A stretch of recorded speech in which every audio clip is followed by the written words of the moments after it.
Yo, nyita Mr. Chen, ikaze kuri The Chen TV. Muri video rero, nshaka ngo mbatembereze gato ukuntu ibirori byo gusoza umwaka wa 2024 byari bimeze. Cyane ndabatembereza muri uyu mujyi wa Kigali, nkwerekeye ahantu henshi ko byari byifashe, ndetse nakugeze kuri Kigali Convention Center habereye ibizwi nka fireworks, ubwo twasozaga umwaka twinjira mu ndi mwaka. Waruzi ko baraye barashe umwaka, bakaba barashe nka minota 15 kuri Kigali Convention Center. Ziko umuntu rero hande bajya aho barasiye uyu mwaka ntabwo barawuhamya. Rero reka batangize cyakubatangiza mbere buryo mu masaha ya saa 5 byari byifashe bite rero. Masaha ya saa 5 buri muntu wese yumvaga ashaka kugera ahantu bari buze kurasira umwaka. Jam, ikintu bita traffic jam byari byinshi cyane aho wabonaga abasaza, abana batoya, abamama bahetsa abana birukanka cyane kugira ngo batangwe nuko saa 6 za nijoro zigera kugira ngo bihera amaso aho barasa umwaka mushya. Rero hari kuri Kigali Convention Center rero hari ikintu bita jam moto rwose nijoro baraye bakoze akazi, amafaranga yo bayabonye sinakubwira kuko abantu bose babonaga ariyo birukanka bashaka kujya. Rero kugera kuri Kigali Convention Center rero naje gutungwa cyane kuko kimwe mu byantunguye ni kubona abantu benshi. Ndamutse ngereranyije nkoze nka estimates, ushobora kuvuga yuko nibura hari abantu batari munsi y'ibihumbi, hagati y'abantu 8 n'abantu 10 nibo bari bari kuri Convention Center baje kuza kureba uburyo bagiye kurasa umwaka. Ubona rero abantu bose bari excited, bari bategereje ko saa 6 zigera ngo barasa umwaka.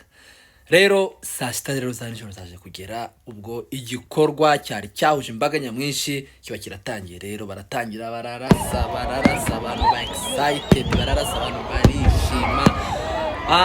Urebye mu maso y'abantu ubona rwose abanyakigali bishimiye igikorwa, kandi ubona ni ikintu mbese si gishyashya, ntabwo nabonye gishyashya, ariko kandi ntabwo ari ikintu gikunzwe kigize imyaka myinshi gikorwa. Rero abantu benshi rero abari batarayibona bakereye baje kugira barebe ko rero umuhanda Kigali Convention Center usa n'ujya mu mujyi, hari abantu benshi pe bava umuhanda uva Kigali Convention Center usubira za ku Gishushu, abantu buzuye aramurongo, buzuye abantu rero bari bishimye cyane kubona barangije umwaka ushize 2025 batangiye umwaka wa 2025. Rero byari ibintu byiza cyane ni nkubwira mu byari ibintu byiza cyane, umve ko byari ibintu byiza cyane, byari biryoheye amaso, byari binogeye amaso kubona bari kurasa bira fireworks, byari ibintu byose byiza cyane. Mu yandi magambo rero navuga yuko Kigali Convention Center rwose baraye binjije mu Banyarwanda mu mwaka mushya muhire rwose mu byishimo, abantu bonaga byishimo.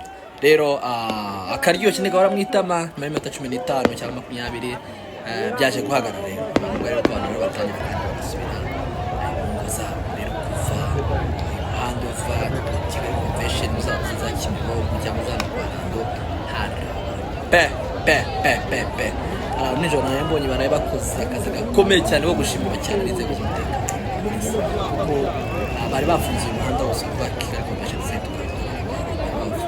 Abantu benshi mu muhanda bataha bishimye babyinitse. Rero hakurikiye ikintu navuga ngo abantu hakurikiye ikintu nakwita ngo ikintu cy'amano, ikintu abafaransa bakwita ngo kera fete commence. Nibwo rero fete noneho rero yo kwizihiza imyaka cy'amira igiye gutangira, kuko ngerageje kureba bishoboke yuko bagiye kurasa umwaka abantu bashobora kuba bavuye mu nsengero baza kuza kureba uburyo barasa umwaka, cyangwa hari n'abandi nabo bashobora kuba bari mu tubari bari batekereza cyo kuruka mu barasa umwaka kuri Convention Center tukongera gusubirayo. Rero nyuma yabwo rero ko babonaga benshi bagenda binjira mu tubari, abandi bagenda basubira mu nsengero. Rero aho ngaho rero niho ibirori kandi byongeye kandi vibinga rero muri mu birori bigenda neza. Rero baje kujya rero mu nsengero, rero sanga aho bose byari ibintu byari bicika, abantu bari bishimye banezerewe bashima Imana, bavuga bati baririmba bati wagendanye natwe mu bihe byari bikomeye, wazigamye intambwe zacu zishyira ku rutare, yajya kwa atari wowe Mana, ntabwo imwaka twakwa tubona. Rero n'ubu abantu bari bishimye bari myinshi bishimye kandi bashima Imana. Rero ahantu haje kugera rero usanga harimo ya ndirimbo abanyarwanda benshi mwakunze cyangwa bakore challenge abantu benshi ivuga ngo akira. Rero yarabiciye biracika nijoro, abantu rero bari bishimye, abantu mu mihanda bari bishimye, ibintu byari bimeze neza, umujyi wari umeze neza, umujyi wari urimbishijwe neza kandi umutekano wari wose pe. Turashima inzego z'umutekano kuko bivuze mbere baraye bakoze neza rwose tutoroshye. Baragenga abantu n'ibihumbi bari muri moto zitandukanye bishimye mu buryo butandukanye, ariko ukagerageza kubungabunga umutekano, ibintu byose byari biri sawa cyane. Turabashimiye rero. Muri make byaraye bigenze neza, abantu baraye bishimye, abantu baraye bagize ibihe byiza.